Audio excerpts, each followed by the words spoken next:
Muy buenas tardes, bienvenidos al Instituto Nacional de Estudios Históricos de las Revoluciones de México. Y bueno, sobre todo en esta tarde ya invernal, nos da mucho gusto que nos acompañen para presentar la última serie de publicaciones que pues acaban de salir justo en este mes y que van ustedes a poder adquirir a partir de enero, porque ya saben los trámites para, en fin, las cuestiones ahí de pago a Hacienda y todo lo demás, hasta enero se pueden vender. Pero ahora vamos a rifar al final de la presentación unos libros que espero que les toque. Tenemos el gran gusto, una mesa de lujo aquí con especialistas de primer nivel en cada uno de los temas que nos ocupan. Vamos a presentar primero el libro colectivo de la caída de Madero al ascenso de Carranza, que nos da la óptica de estos acontecimientos desde nuestro tiempo presente. Y después la obra clásica sobre la Convención Revolucionaria de Florencio Barrera Fuentes en 3 volúmenes. Esta obra pues era necesario reeditarla para este centenario. Y finalmente vamos a presentar la obra colectiva también, La Revolución de las Mujeres, porque es el Instituto de las Revoluciones de México y ya es hora de que a todas nuestras revoluciones se vaya incorporando la revolución feminista, que es sin duda una transformación cultural profunda de la sociedad, no solo mexicana, sino universal, reconocida ya por una serie de especialistas de ambos sexos en materia, sobre todo de política. Entonces vamos a presentar a nuestros colegas. En primer lugar, va a hacer uso de la palabra para presentar la obra de la caída de Madero al ascenso de Carranza, el doctor Luis Barrón Córdoba. Nos da mucho gusto que ahora le toque a él ser el único hombre en una mesa de mujeres, porque por lo general pasa al revés, ¿verdad? Pero ahora pues, se invirtieron los papeles. El doctor Luis Barrón, él es doctor en Historia por la Universidad de Chicago, profesor e investigador del Centro de Investigación y Docencia Económica CIDE, actualmente dirige la División de Historia. Sus líneas de trabajo son Historia Política y Social de México. También ha sido profesor de otras universidades como el ITAM, de la Universidad Iberoamericana, y entre sus obras quisiera destacar Carranza, el último reformista porfiriano, Historias de la Revolución, del constitucionalismo liberal al constitucionalismo social y la Revolución Mexicana ayer y hoy, así como Venustiano Carranza y la reforma agraria. Sin más, escuchamos al doctor Luis Barrón.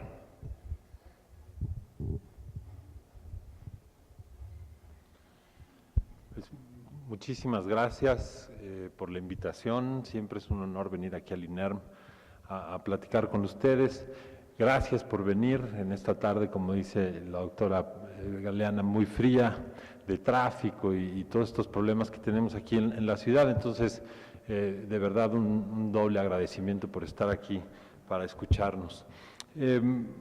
Esta obra que presentamos hoy, este libro colectivo que cubre diferentes temas desde la escena trágica hasta el ascenso de Carranza, es como todos los libros colectivos, una obra que se presta para muchas lecturas. Generalmente los libros que son hechos por un solo autor, pues tienen un hilo conductor muy claro y tienen una pluma muy clara y hay digamos, unidad en la hechura y en el argumento del libro y generalmente, bueno, eso es lo que hace destacable y encomiable a los libros de autor, como los llamamos en la academia. Pero los libros colectivos, que no están hechos así, que son muy disparejos en ese sentido, porque hay muchos argumentos en el libro y hay diferentes plumas y hay diferentes niveles, tienen esa virtud también de podernos enseñar un mismo problema o una serie de problemas desde perspectivas distintas. Y este libro, bueno, es muy afortunado que el INERM haya decidido publicar este libro, precisamente porque son especialistas los que tratan este tema, que se pueden dedicar a cosas muy puntuales de ese periodo y que por lo tanto pues pueden sacarle mucho jugo a las fuentes y a lo que ya había estado escrito antes sobre el tema. Este es un libro producto de una serie de conferencias que se dieron aquí en el INERM a lo largo del año 2013, por el centenario de la Decena Trágica, el centenario del Plan de Guadalupe, que ahora estamos de centenarios cada 15 días, ¿no? Durante mucho tiempo empezó a bajar la producción de libros sobre la Revolución y ahora con los centenarios ha resurgido otra vez el tema y hay un montón de publicaciones y por el interés del público del INERM, que siempre es un público muy nutrido, muy fiel, muy leal, se hicieron esta serie de conferencias en 2013 tratando este tema. Entonces, estos textos son producto de esas conferencias y en principio se publicaron con la idea de que uno pueda seguir cronológicamente el problema, es decir, de la Decena Trágica al ascenso de Venustiano Carranza, de la caída de Madero al ascenso de Carranza. Les voy a tratar de no extenderme mucho para respetar el tiempo de mis colegas y quisiera tocar tres diferentes temas de este libro. Primero, los autores. Voy a hablar un poquito de quiénes son los autores y por qué es muy pertinente que estén publicados sus trabajos en este libro. Después, de las posibilidades de lectura que tiene el libro, cómo lo podemos leer de modo que podamos sacarle un poco más de jugo a lo que ya está aquí. Y finalmente me va a permitir mencionar algunas otras obras que han salido en estos años, en estos 2 años, 13, 14, que acompañarían muy bien la lectura de este libro y que ustedes lo puedan disfrutar más. Lo primero, los autores de este libro, el primer texto que se publica aquí, es un texto de Santiago Portilla, del doctor Santiago Portilla, que durante mucho tiempo ha pensado el maderismo y la crisis del maderismo. Él escribió un libro que se llama Una sociedad en armas, que precisamente trata de explicar cómo es que surge el maderismo como una propuesta, cómo puede llegar a la presidencia Madero, pero después cómo por la misma inercia que tiene el maderismo entra en crisis y cae al final, ¿no? La movilización que provoca Madero en el país es el fenómeno que lo lleva al poder, pero también de alguna manera o de otra que lo hunde en una crisis. Santiago Portilla ha pensado esto, durante años, de verdad durante años, y este texto es un texto muy lindo porque nos deja ver de manera muy transparente quién era Madero. Lo conoce muy bien, tiene una gran pluma, el doctor Portilla, y entonces nos enseña el personaje, pero también nos enseña toda esta dinámica política de la que les estoy hablando, cómo se da esta movilización, y dentro de esta movilización, cómo diferentes grupos que originalmente se unen para pelear contra la dictadura, se van separando y van haciendo en conjunto la crisis del maderismo hasta que cae Madero. Entonces, es un texto que en realidad logra condensar el conocimiento de muchísimos años. Ese libro de Una sociedad en armas, por ejemplo, es un libro largo, es un libro completo. Este es un texto muy breve, pero que de verdad nos da la esencia de todo lo que el doctor Portilla ha logrado reflexionar y pensar acerca del maderismo. Después viene un texto relativamente corto de Elsa Aguilar, pero que es muy pertinente en este libro porque es una cronología de la Decena Trágica.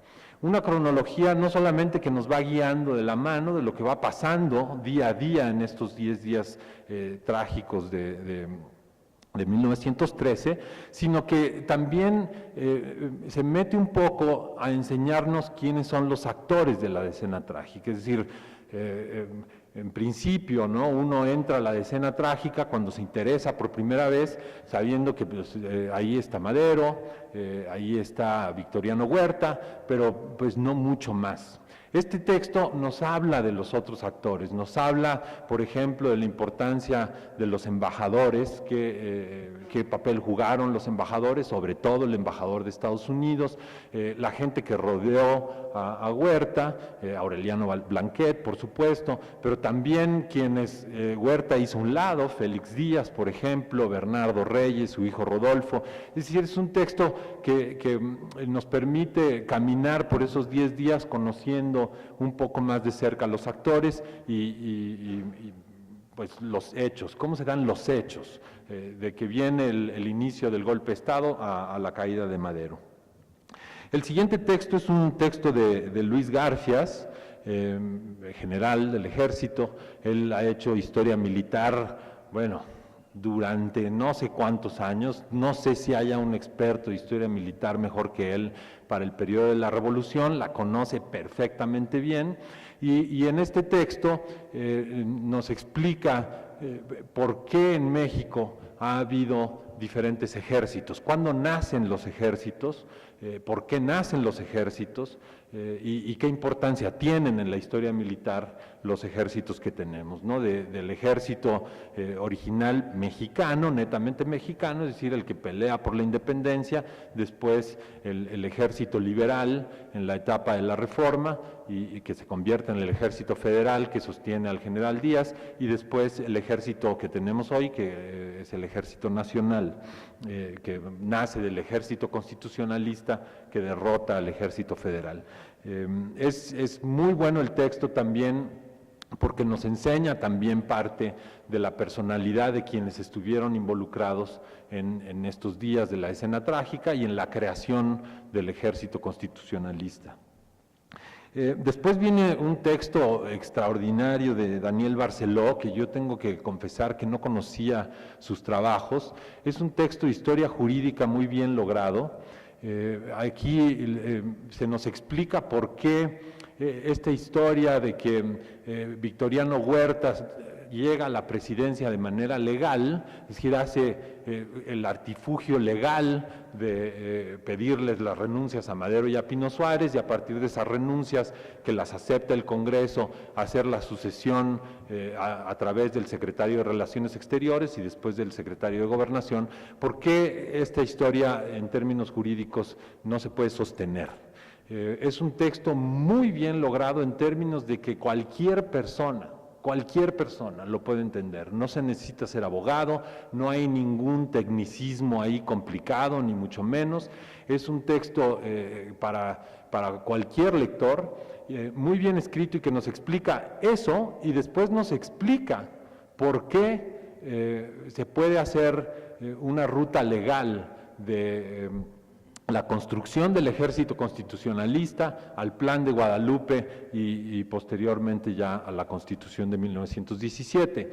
Entonces, es un texto que comúnmente, que nos enseña un lado que comúnmente no exploramos de la Revolución. Lo que nos interesa luego más de la Revolución es la historia política, la historia social, la biografía, ¿no? El anecdotario, por ejemplo, las historias gráficas, pero la historia jurídica del país, que no es algo que los mexicanos hayamos explotado mucho, es rara y aquí se da muy bien. Es un texto también muy bien logrado de un abogado que pues lo hace muy bien para el público en general, ¿no? Luego, esa es la primera parte del libro, que trata más sobre la decena trágica y el maderismo, y luego en la segunda parte, el primer texto es de Manuel Plana. Él es un investigador italiano, que también lleva años pensando la historia de la revolución. Sobre todo él ha publicado mucho sobre la revolución en el norte, en la zona de la Laguna. Tiene un par de libros muy buenos sobre la revolución en la Laguna.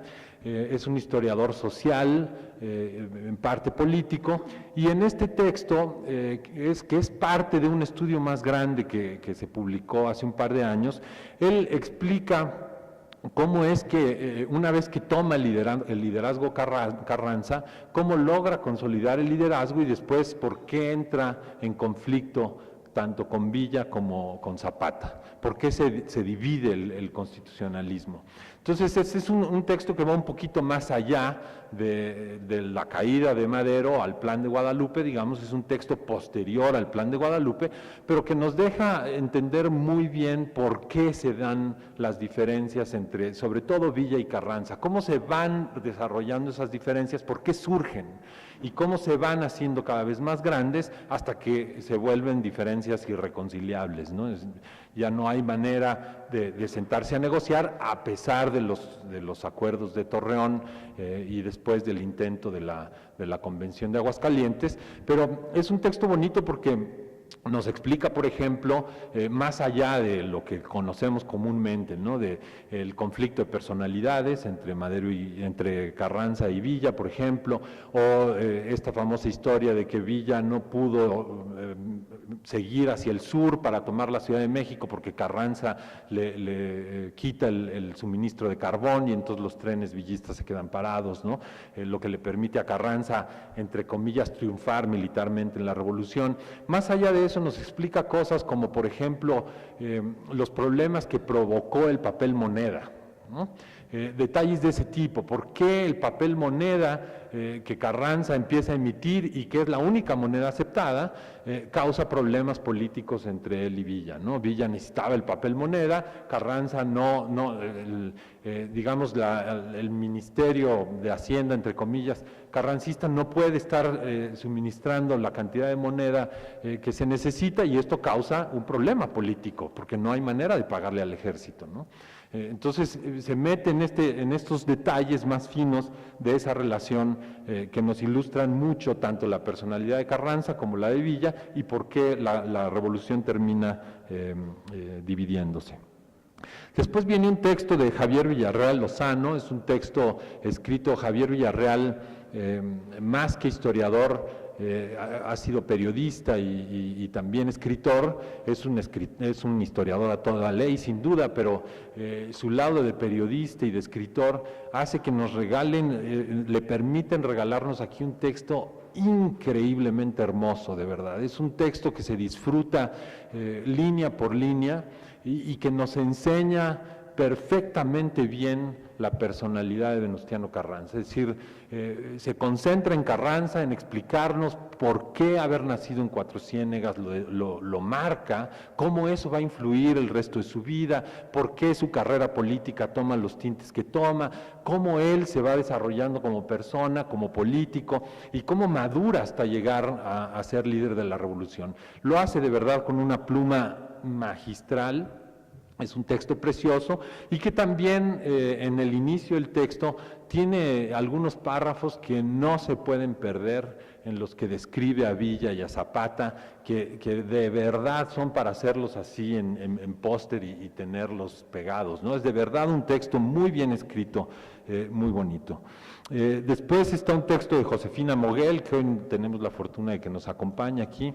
Ella es, pues no encuentro toda la palabra para decirlo, ella es la jefa del archivo de la Fundación Carso. Ella es la que conoce qué hay ahí, conoce todos los papeles, conoce todos los archivos, y quién más para escribir un texto sobre Venustiano Carranza, quien ha pasado años leyendo todas estas fuentes, ¿no? Es un texto muy bonito. Lo tituló aquí Equilibrio de la Revolución. En realidad es un texto, si me lo permites, Josefina, muy carrancista, ¿no? Nos explica por qué Venustiano Carranza es el freno de la revolución, más que equilibrio, porque es un freno a la revolución, pero un freno que era muy necesario. Es decir, este es un político que tiene una visión mucho más amplia de lo que implica la revolución y el proceso político de la revolución que los líderes populares, que Villa, Zapata, Orozco, etcétera. Y cómo Carranza, al hacer ese freno, ¿no? al tener la capacidad de frenar el proceso revolucionario, desemboca en lo que afortunadamente desembocó, que es la Constitución de 1917. La Constitución del 17 no es una imposición de Venustiano Carranza, es una negociación entre grupos políticos, entre grupos revolucionarios, que refleja muy bien lo que en ese momento la revolución estaba persiguiendo, y en ese sentido sí es equilibrio de la revolución. Es un texto muy bien logrado, basado en fuentes primarias, totalmente en fuentes primarias, y que incluso los historiadores luego conocemos poco, ¿no? Entonces es una fortuna tener a alguien que conoce tan bien los archivos, escogiéndonos documentos para hacer un texto como este. Y bueno, finalmente el texto que escribo yo, que también es un poco historia jurídica, en el que trato de explicar por qué el Plan de Guadalupe no es un plan revolucionario, por qué el Plan de Guadalupe en realidad es una defensa de la Constitución, y cómo Carranza trata de construir un argumento constitucional para defender la Constitución a través de un ejército, ¿no? Que parece contradictorio, pero bueno, y luego explico por qué el Plan de Guadalupe, o trato de explicar por qué el Plan de Guadalupe es la base legal de la Constitución que tenemos hoy.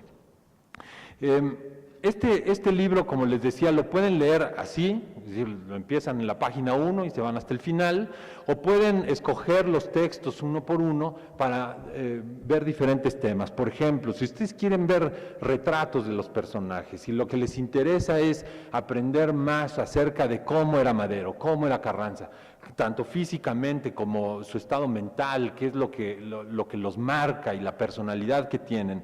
Entonces pueden leer el texto de Santiago Portilla, saltarse al de Javier Villarreal y después el de Josefina Moguel, y eso les va a enseñar mucho de los personajes, y ya lo pueden coronar, ¿no?, con la cronología de Elsa Aguilar, que les termina, digamos, de redondear la personalidad de estos personajes. Si quieren historia jurídica de la Revolución, pueden leer el de el doctor Barceló y el mío, y saltarse los demás y hacer nada más historia jurídica. Si les interesa la historia militar, por supuesto, tendrían que ver el del general Garfias, el de Josefina Moguel, también es un texto que habla de cómo se construye el ejército constitucionalista y de la historia militar de la revolución. Si ustedes están interesados en la decena trágica, nada más en la decena trágica, pueden leer el de Santiago Portilla, el del general Garfias, el de Elsa Aguilar, y se van a quedar, digamos, congelados en ese periodo nada más, sin tocar el resto del proceso, ¿no?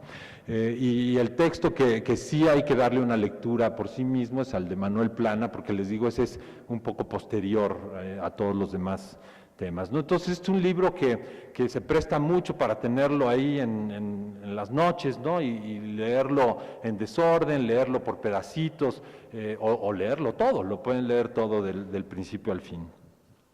Ya finalmente, para no extenderme mucho, ha habido una serie de textos que se han publicado sobre este mismo tema, que les recomiendo. Soy muy malo para recordar títulos, pero Adolfo Gili publicó uno hace poco que se llama Cada quien morirá por su cuenta o por su lado, no recuerdo, por su lado, ¿verdad?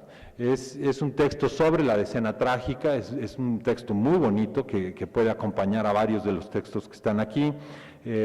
Javier García Diego publicó también un texto que se llama de Guadalupe, ¿cómo se llama el de él?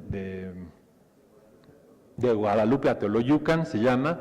Es básicamente una historia de la revolución constitucionalista desde que se firma el tratado del Plan de Guadalupe hasta la rendición del Ejército Federal, que también puede acompañar en mucho a estos textos, sobre todo al de Manuel Plana.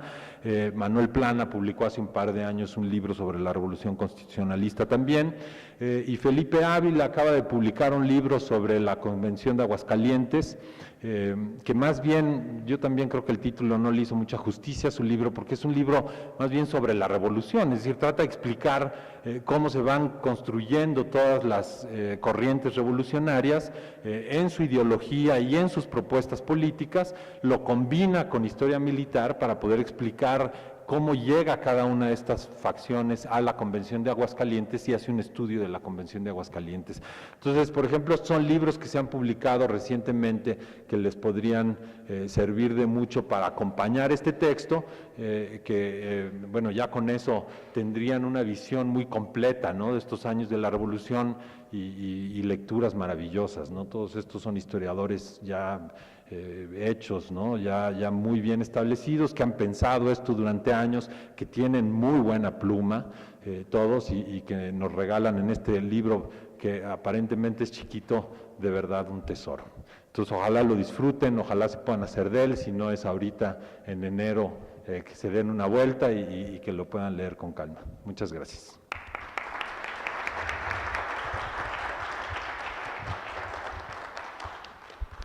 Muchas gracias a Luis Barrón por esta excelente presentación. Yo creo que el común denominador de todos los autores del libro, como pudieron ustedes constatar, es que todos han escrito varias obras sobre el tema y aquí nos dan esa síntesis después de muchos años de trabajo. Entonces, por eso es tan valioso y creo que además se agradece. Me acuerdo que mi maestro Juan Ortegui Medina nos decía que ya era hora de que dejáramos de hacer ladrillos que luego nadie leía, a veces ni siquiera los presentadores, no es el caso ahora, pero a mí sí me ha tocado, tengo por ahí algún ladrillo y cuando estuve en la presentación dije, qué barbaridad, es que no leyeron ni la solapa, o sea, porque justo están diciendo cosas que yo he hecho por tierra del libro, ¿no? Pero en fin, creo que este libro nos hace falta también llegar así con la esencia de los temas a todo público. Muchísimas gracias, Luis. Pediríamos ahora a la doctora Margarita Carbó. Yo quiero presumir que es mi maestra, que yo soy historiadora gracias a ella. Bueno, claro que ella era una adolescente cuando ella me estaba dando clases a mí y entonces yo dije, bueno, qué maravilla, yo quiero ser como Margarita, entonces, pues por eso estoy aquí, así les digo sencillamente. Ella es doctora en Historia por la UNAM, es catedrática del Colegio de Historia de la Facultad de Filosofía y Letras, donde imparte teorías políticas contemporáneas y Revolución Mexicana.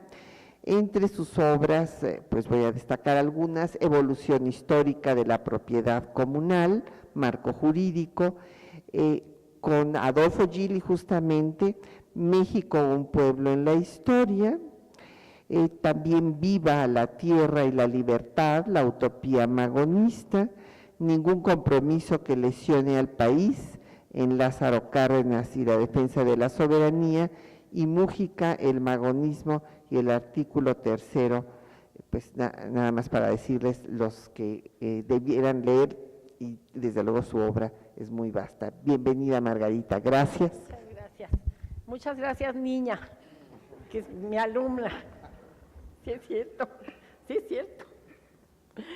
Buenas noches, yo estoy muy contenta de estar aquí con todos ustedes. Igualmente les agradezco su presencia en esta inclemente tarde de otoño, pero que parece invierno.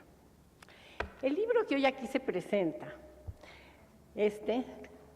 titulado Crónicas y debates de las sesiones de la Soberana Convención Revolucionaria, lleva una introducción y está anotado por Florencio Barrera Fuentes y se publicó por primera vez en 1964 con motivo del cincuentenario de aquella notable asamblea, cuyo propósito fue nada menos que programar el futuro de México.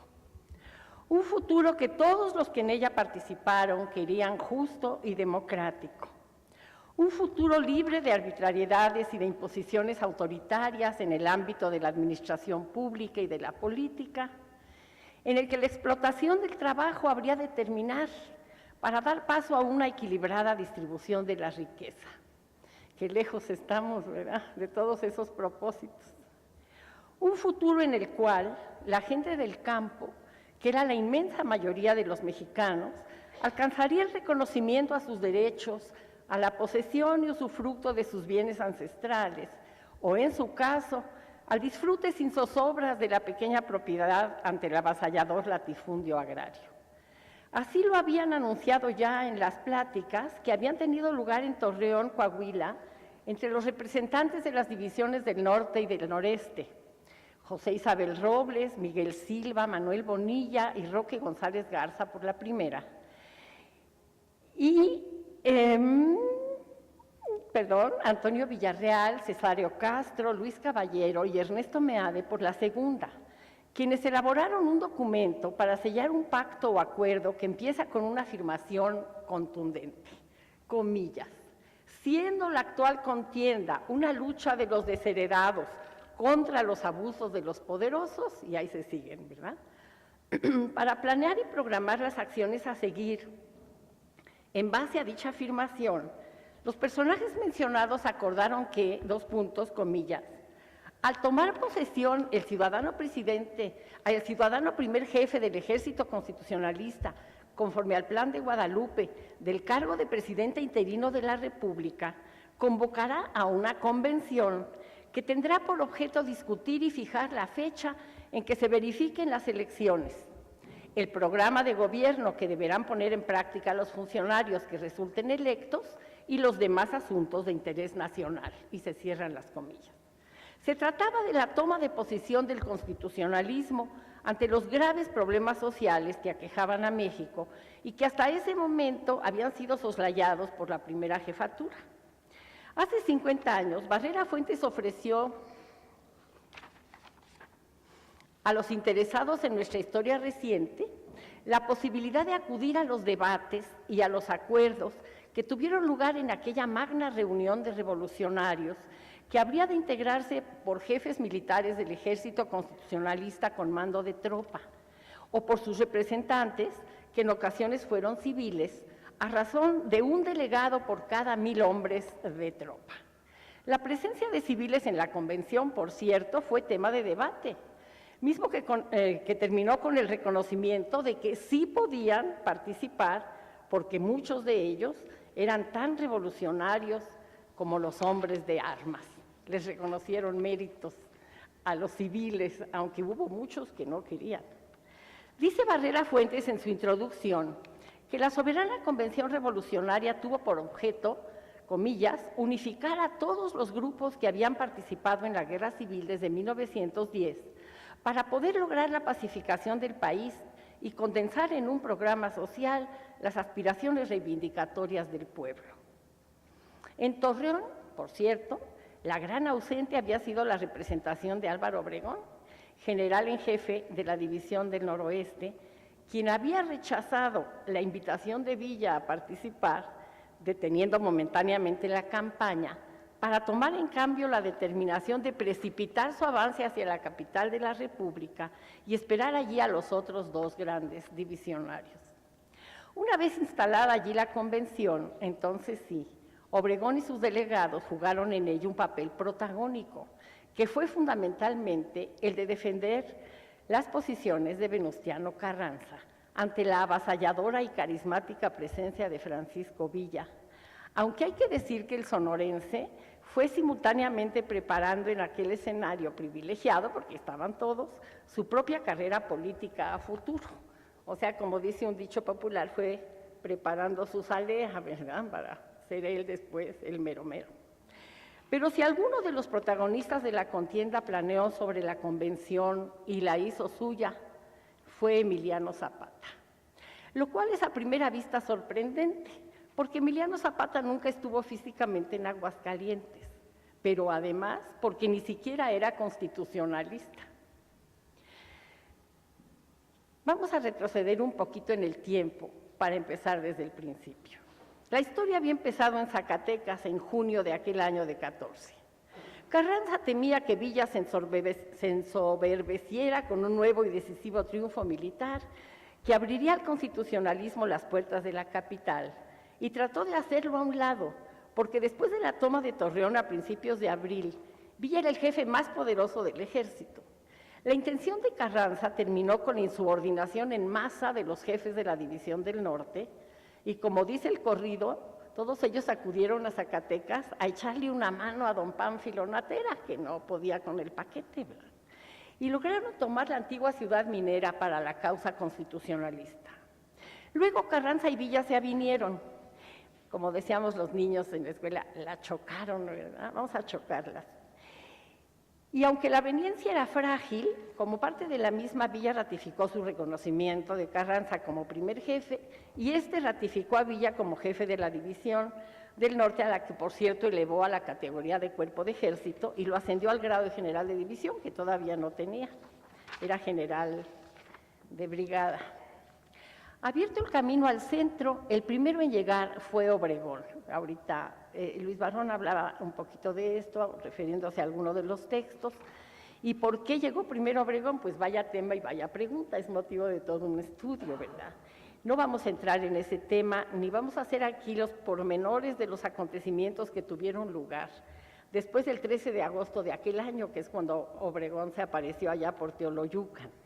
Solo diré que el 1 de octubre en la Ciudad de México se reunió la convención en cumplimiento del Pacto de Torreón. Una farsa carrancista, como dijeron algunos, que a los pocos días se vio obligada a cambiar de sede a un lugar, digamos, neutral, porque sin los delegados del Cuerpo de Ejército del Norte, pues aquello que parecía una simple reunión de cuates no servía para nada. Finalmente, todos los delegados o sus representantes fueron llegando a Aguascalientes. Les voy a leer un breve párrafo de Jesús Silva Herzog. La tarde del 10 de octubre de 1914 se efectuó la sesión inaugural de la Convención de Aguascalientes en el Teatro Morelos de aquella población. Los más buenos deseos animaban a los delegados y un sincero optimismo flotaba en el ambiente. Se creía que las dificultades iban a ser definitivamente resueltas, que en aquellas reuniones se formaría el programa del nuevo gobierno de acuerdo con las necesidades y aspiraciones del pueblo mexicano. Pero hete aquí que pasaron 16 días, a lo largo de los cuales nada sustancial se planteó ni se acordó. Hablaban de todo y de nada, tomaban la tribuna, echaban unos rollos espantosos, pero el día 17, a instancias del general Felipe Ángeles y a propuesta previa de Villa, con la cual, por cierto, Obregón estuvo de acuerdo, aparecieron por ahí los surianos y el día 18 se juró el Plan de Ayala. Otro texto de Silva Herzog. La llegada de la Comisión Zapatista marcó una nueva etapa en la historia de la Convención. Al principio, la personalidad de Carranza era indiscutible, sagrada, intocable. Una semana después de la llegada de los zapatistas, se podían dirigir al primer jefe los más enconados ataques sin provocar protestas. No puede negarse que a partir de la llegada de los zapatistas fue cuando comenzó a hablarse de principios revolucionarios, reformas económicas y programas de gobierno. Los zapatistas dieron contenido ideológico a la revolución. Y yo añado que eran 23 personas con derecho a voz, pero sin derecho a voto. Y cito a Silva Herzog, porque pues Silva Herzog no es sospechoso de ser enemigo del señor Carranza para nada, es absolutamente carrancista como Josefina Moguel, que está por allá. Quien ojee este trabajo, yo les recomiendo, ya sé que son 3 tomotes y que a veces nomás recargarlos cada uno, pero hay que echarle un ojo, podrá desentrañar los aspectos cruciales de los temas que se plantearon.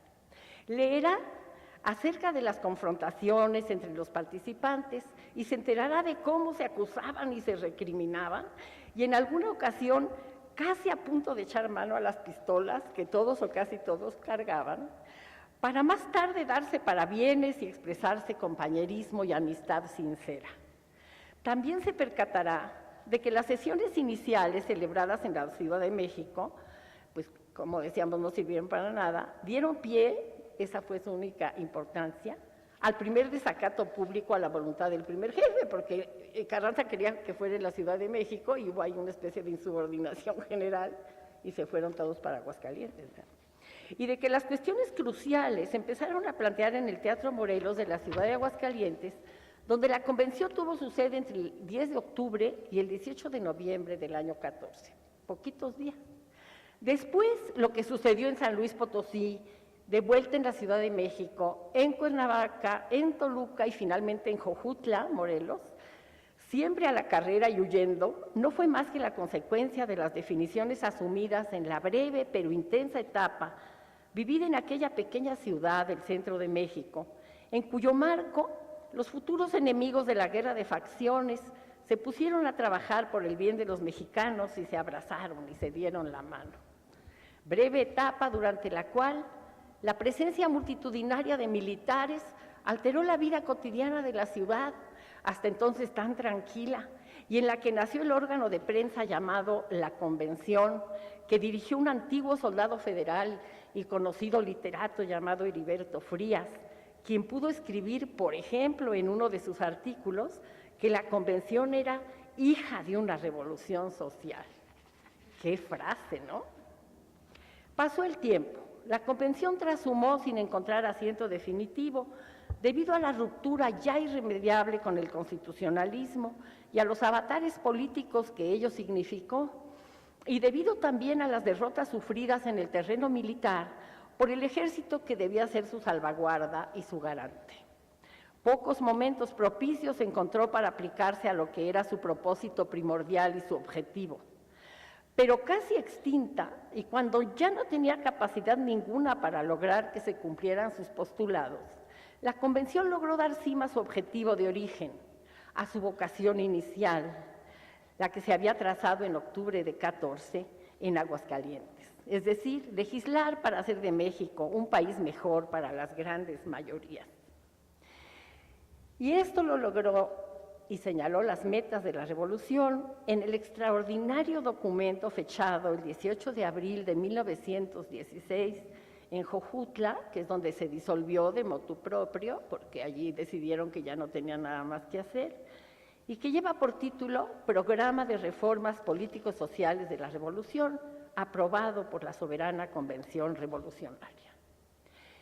Menos de un año después, el Congreso Constituyente de Querétaro recogería aquellos principios, detrás de los cuales estaban los derrotados del complejo proceso revolucionario. Yo creo que esto es fundamental para entender el valor enorme de la Constitución del 17.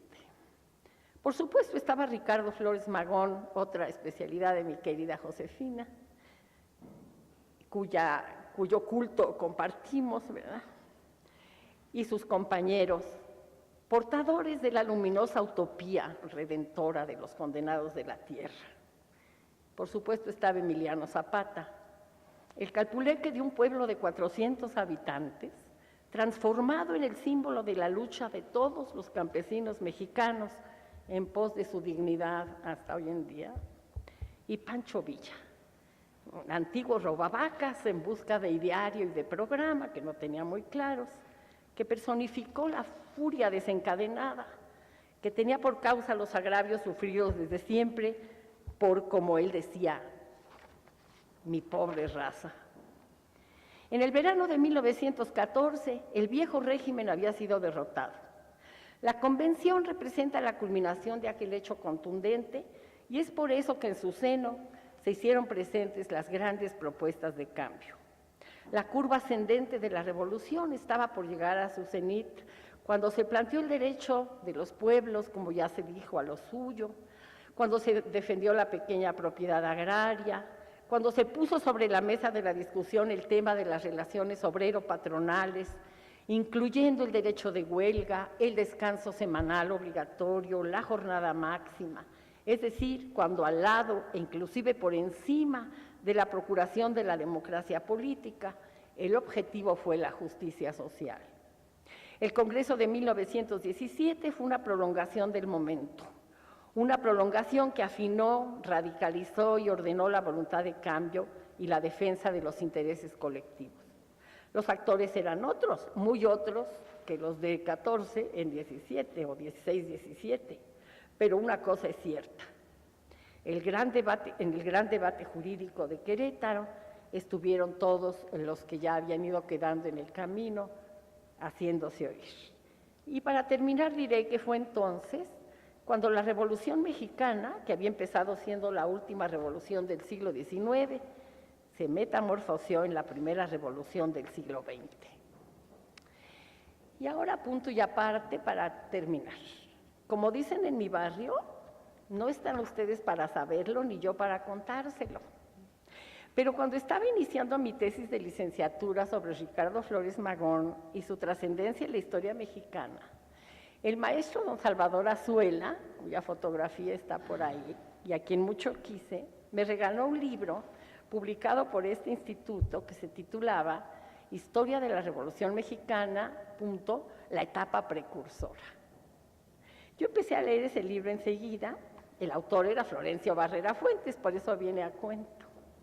Y yo lo empecé a leer enseguida y me conmovió tanto que por momentos he de decirles que se me arrasaban los ojos de lágrimas, de leer las desventuras de aquel grupo de gente tan sin ambición política, sin afán de enriquecimiento, que no buscaban el poder, sino liberar a México de las cadenas de una dictadura, ¿verdad? Y de etcétera.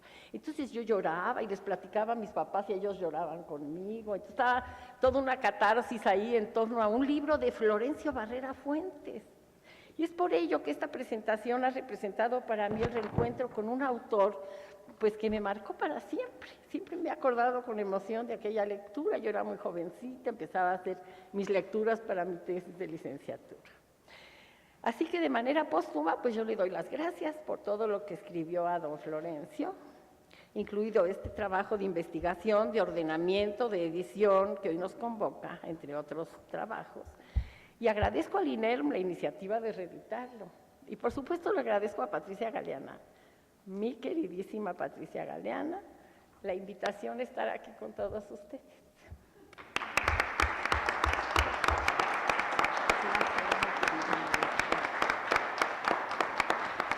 Gracias. Muchas gracias. Muchas gracias. Ya se dieron cuenta por qué tuve una muy buena maestra y por qué soy historiadora. ¿Se dieron cuenta?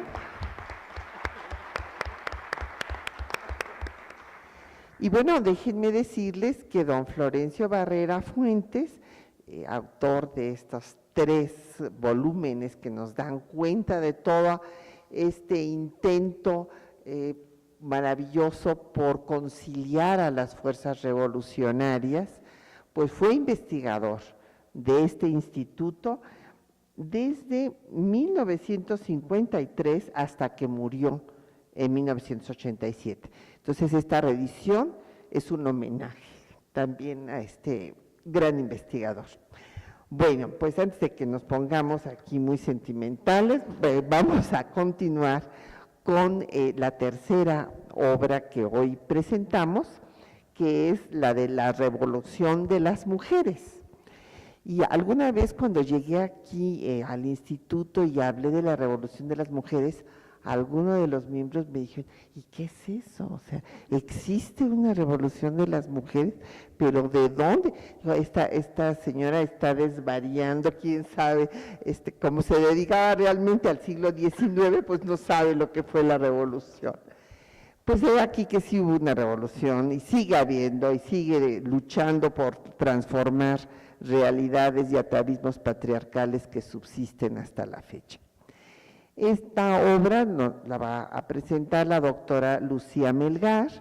Yo quisiera señalar que ella pues es una de nuestras grandes especialistas en estudios de género, es docente del Museo Memoria y Tolerancia, es autora, coordina la revista feminista virtual Con la A, profesora en el ITAM, ha coordinado proyectos de investigación tanto en el PIEM del Colegio de México, el Programa Interdisciplinario de Estudios de la Mujer, como en el Programa Universitario de Estudios de Género, PUEG, de la UNAM, y entre sus publicaciones quisiera destacar Discriminación sobre Discriminación, una mirada desde la perspectiva de género, Persistencia y Cambio, aproximaciones a la historia de las mujeres en México.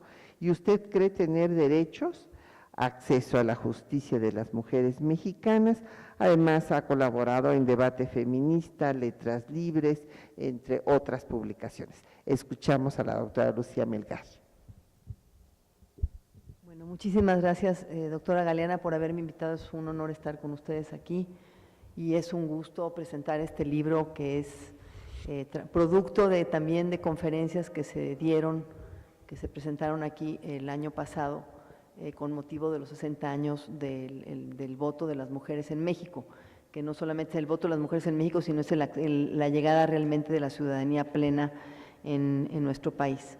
Y yo quisiera así felicitar a la doctora Galeana por la iniciativa de hacer este libro que ella coordina y como dice ella, de contribuir con este libro a una historia olvidada, como dijera Julia Tuñón en uno de sus textos, en su título de uno de sus libros, porque pareciera que las mujeres participaron como soldaderas en la revolución y luego les dieron el voto. En algunas versiones todavía pareciera que esa es la función de las mujeres, y como se ve muy bien en este libro, efectivamente se dio una revolución de las mujeres a lo largo del siglo XX, y yo diría que es una revolución que no ha terminado.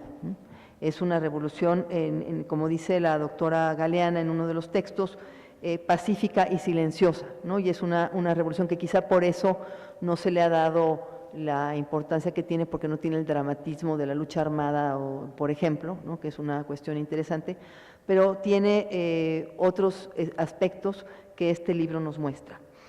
Este libro es una obra colectiva también, está compuesto por 7 ensayos, principalmente escritos por historiadoras, muy connotadas, especialistas en sus temas, ahorita voy a mencionarlas, por sociólogas y abogadas también, que tratan entonces diferentes aspectos del proceso por el cual las mujeres demandaron el sufragio en nuestro país desde antes de la Constitución de 1917 y hasta 1953, cuando logran por fin que se expida el decreto que da derecho al voto y a las mujeres a votar y también a ser electas. En el primer capítulo de este libro, la doctora Galeana hace un recorrido histórico de la revolución de las mujeres mexicanas y señala, bueno, esta cuestión de que es un tema que hasta cierto punto ha sido relegado, pero que se está dando cada vez más importancia. Ya lo que me interesa destacar en este capítulo es cómo se muestra cómo esta participación política de las mujeres y sobre todo las reivindicaciones de las mujeres por sus derechos no data siquiera del siglo XX, es anterior. En el siglo XIX ya no solo las mujeres participaron en el proceso de independencia, sino que también demandaron derechos, o sea, demandaron el derecho a participar en las decisiones de la vida pública, demandaron el acceso a la educación y en ese sentido, digamos, han demostrado desde el principio de la vida de nuestro país un interés por construir el país junto con los hombres, ¿no? Digamos, no es esa imagen de la mujer como ente pasivo, con que algunas excepciones tenían conciencia política, digamos que es una imagen que se va transformando, y creo que eso es un aspecto muy importante. Y también en este capítulo señala la doctora Galeana, y también me interesa destacar el papel que jugaron los liberales mexicanos en la promoción de la educación de las mujeres en México.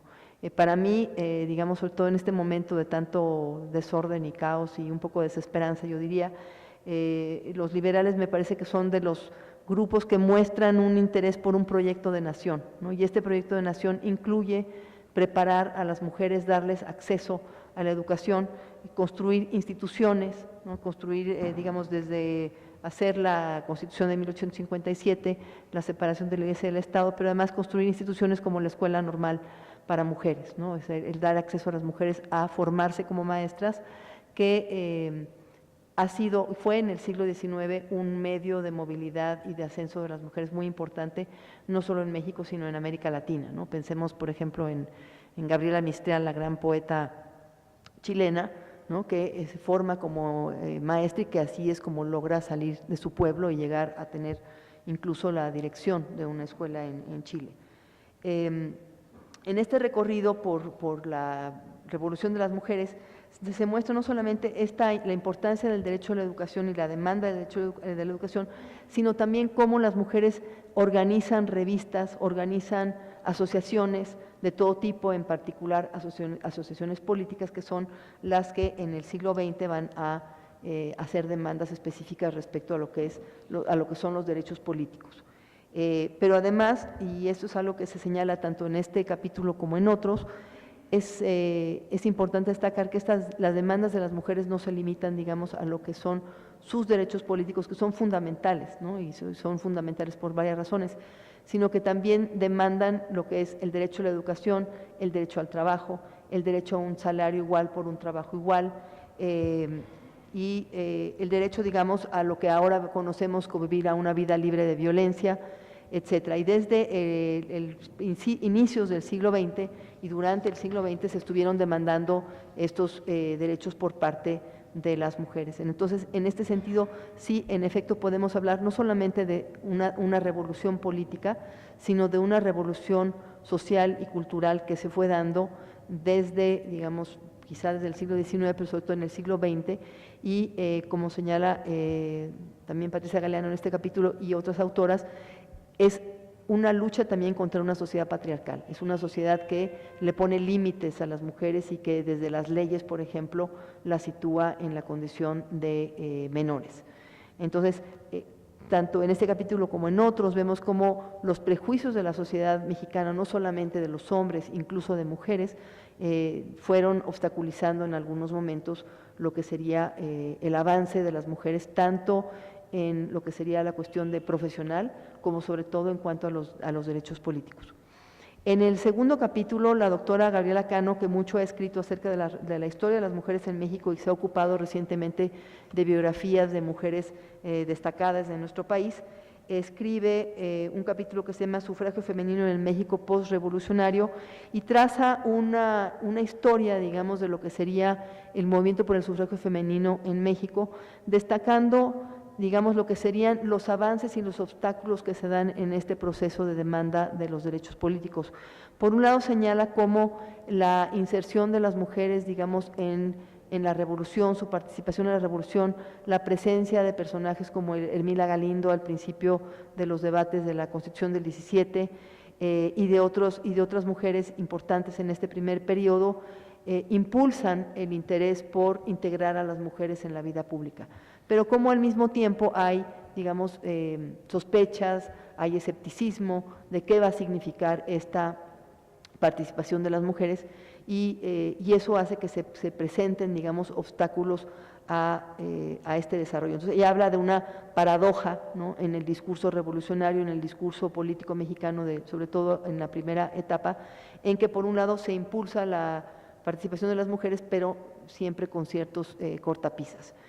Y ella destaca mucho la figura de Amalia de Castillo Ledón o Amalia González Caballero, según las historiadoras cada una las llama de una manera diferente, que fue una pieza clave, una figura fundamental para lograr el sufragio en el año 1953, ¿no? Digamos, como alguien que fue una mujer que no solamente organizó a otras mujeres, sino que se acercó a los poderes establecidos necesarios para lograr esta demanda. La doctora Rosa María Valles Ruiz presenta un interesantísimo perfil de Ermila Galindo, que tiene por título Entre palmas y rosas, diatribas y reprobación, y es un capítulo realmente muy interesante y a mí me gustó muchísimo porque no solamente traza un perfil muy complejo y, digamos, en claroscuro de lo que fue la trayectoria de Ermila Galindo, esta figura fundamental tanto para, digamos, la reivindicación de los derechos de las mujeres en términos políticos, sino también para el feminismo mexicano, digamos, como una mujer que habló en 1916 de los derechos de las mujeres, de la sexualidad, del derecho a la educación sexual, etcétera, y que también habló del divorcio en su momento, ¿no? Y muestra la doctora Valles cómo Ermila Galindo es una luchadora, es una mujer preparada, es una mujer de convicciones. Yo diría que además de organizadora, es una mujer que tiene principios y que además tiene la perseverancia de seguir a pesar de todos los obstáculos. Cuando después de la Constitución de 1917 se interpreta el artículo 34 de forma restrictiva para señalar que las mujeres no deben participar, ella, digamos, insiste en la importancia de que sí las mujeres estén incluidas, ¿no? Cuando se presenta como, perdón, me estoy confundiendo una cosa, espérenme un segundito. Sí, se presenta como candidata a diputada por un distrito en el Distrito Federal y pierde, y hace algo que es genial para la época y que ahora digamos que algunas personas hacen, pero quizás si todos los ciudadanos lo hiciéramos sería muy útil, que es presentarse como censora del candidato ganador, ¿no? Y entonces le escribe criticándolo porque no presenta ninguna iniciativa, y le dice, bueno, usted está viviendo del erario público y no hace nada, ¿no? Y entonces se cita aquí en este capítulo como el diputado, ¿no?, le contesta de una manera completamente absurda diciéndole, yo estoy en contra de la ley de divorcio, estoy casado y amo mucho a mi mujer. Y entonces le contesta, bueno, pero es que eso no tiene nada que ver con lo que yo le estoy diciendo, ¿no? O sea, yo no quiero cartearme con usted con fines amorosos, digo, no se lo dice exactamente con esas palabras, sino como ciudadana que le está demandando que responda a la que usted tiene que responder, ¿no? Entonces creo que es una forma de mostrarnos a una figura histórica de una manera muy viva y que realmente nos da mucho más, digamos, interés por todo lo que es esta figura. En términos digamos, culturales, es importante destacar también estas convicciones feministas y el afán ciudadano de Ermila Galindo. La doctora Enriqueta Tuñón Pablos, en 3 momentos clave del movimiento por el sufragio en México, pues que también es autora de una obra muy importante acerca precisamente de la historia del sufragio, por fin podemos votar y ser electas. Distingue, digamos, las distintas etapas de este proceso de 1917, en el gardenismo sobre todo muestra la importancia del Frente Único Pro Derechos de la Mujer y cómo este frente logró integrar a mujeres de lo más diverso en términos de clase, en términos ideológicos, y cómo prácticamente estuvimos a punto, digamos, de lograr el sufragio bajo el gobierno del general Lázaro Cárdenas. Como ya se sabe y como ha demostrado la doctora Tuñón y se muestra en otros capítulos de este libro, bueno, pues el temor precisamente a que las mujeres o siguieran a los curas y votaran como los curas dijeran, o siguieran las convicciones de maridos conservadores, pues impidió, pero sobre todo el miedo a que sucediera lo que en España había sucedido, que las mujeres tuvieran el voto y votaron por la derecha bajo la Segunda República, pues impidió que las mujeres lograran el sufragio, ¿no? Pero también es un capítulo que nos muestra yo creo que para mí por lo menos es muy importante todo este desarrollo de cómo las mujeres lograron en los años 30 un frente amplio, diríamos, ¿no? Un frente donde además las demandas políticas eran fundamentales, pero también había mujeres que decían, no basta con el voto, tenemos también que demandar trabajo digno, salarios dignos, mejores condiciones de vida, más acceso a la cultura y a la educación. Por otro lado, en la participación de las mujeres en la democracia, la doctora Delia Cenere de Dios Vallejo apunta a la importancia que es ser ciudadana, integrante de una comunidad y participar en ella con igualdad de derechos, ¿no? Yo creo que esto es un punto fundamental, el plantear que las mujeres no solamente quieren participar en la política para votar, sino que las mujeres son ciudadanas. ¿Y qué es ser ciudadana con derechos plenos, ¿no? Aquí entra todo el problema de la representación, de quienes han sido, hace toda una serie de cuadros de cuáles son las mujeres pioneras en todo lo que es la política en México, la primera diputada, la primera senadora, las pocas gobernadoras que hemos tenido en este país y cómo, por ejemplo, Griselda Álvarez fue una gran gobernadora que además tenía una conciencia de los derechos de las mujeres en México, o sea, digamos que gobernó con cierta perspectiva de género, siendo un poco anacrónica yo con mi vocabulario, ¿no? Y creo que este capítulo también es muy importante en cuanto a lo que es la participación de las mujeres en la democracia.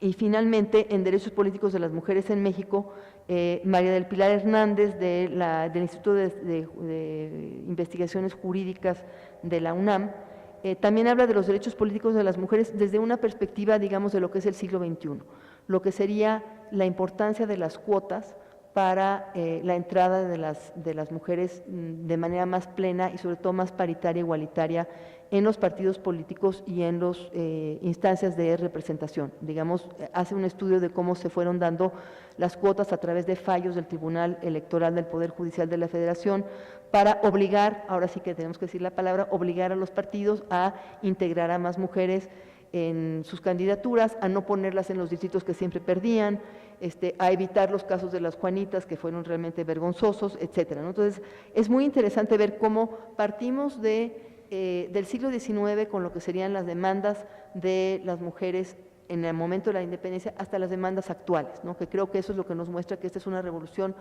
pues yo diría que todavía no terminada, ¿no? En muchos sentidos.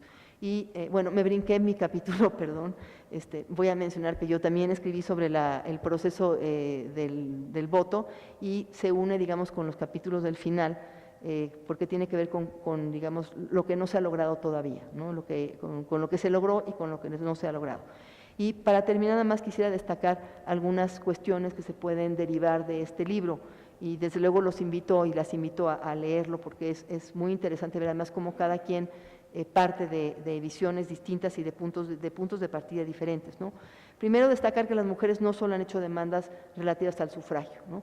Que el sufragio es uno de los medios para lograr una participación política y que muchas de las mujeres que demandaban derechos decían, ¿por qué tenemos las mismas obligaciones? Tenemos que pagar impuestos, tenemos que seguir las leyes que existen, si cometemos un delito nos meten a la cárcel, ¿no? ¿Y por qué no podemos votar?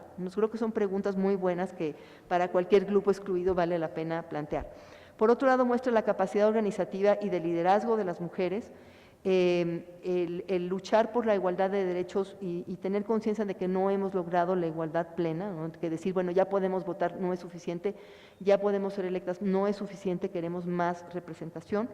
Y por otro lado, digamos que como subtexto a lo largo de muchos de los capítulos está lo que se plantea al principio y de alguna forma termina al final, es cómo las mujeres han luchado contra una cultura patriarcal. O sea, por más que digamos que la sociedad mexicana ha cambiado y que estamos en el siglo XXI, etcétera, si seguimos el trazo que hacen estas historiadoras, sociólogas y abogadas a través del libro, vemos que hay muchos argumentos que se han usado antes que de alguna forma se siguen usando, ¿no? Es decir, primero era el temor a que las mujeres votaran como los curas, que iban a ser todas conservadoras y no iban a saber por quién votar, o iban a votar por candidatos contrarios al PRM o al PRI en su momento, o pensar que las mujeres iban a tener que subordinar a sus maridos, iban a votar como sus maridos, entonces era darle como 2 votos al marido y ninguno a la mujer. Es decir, el pensar que las mujeres no pueden pensar por su cuenta, ¿no? Y por otro lado, creo que estos mismos prejuicios nos muestran lo que sí es muy importante, que es que cuando cambian las relaciones de poder entre los géneros es cuando realmente cambia la sociedad, ¿no? Entonces, en ese sentido, se han dado cambios muy importantes, pero precisamente porque esas relaciones de género no han cambiado del todo, pues nos queda mucho por hacer. Y bueno, solamente agradecerles y agradecer esta invitación nuevamente.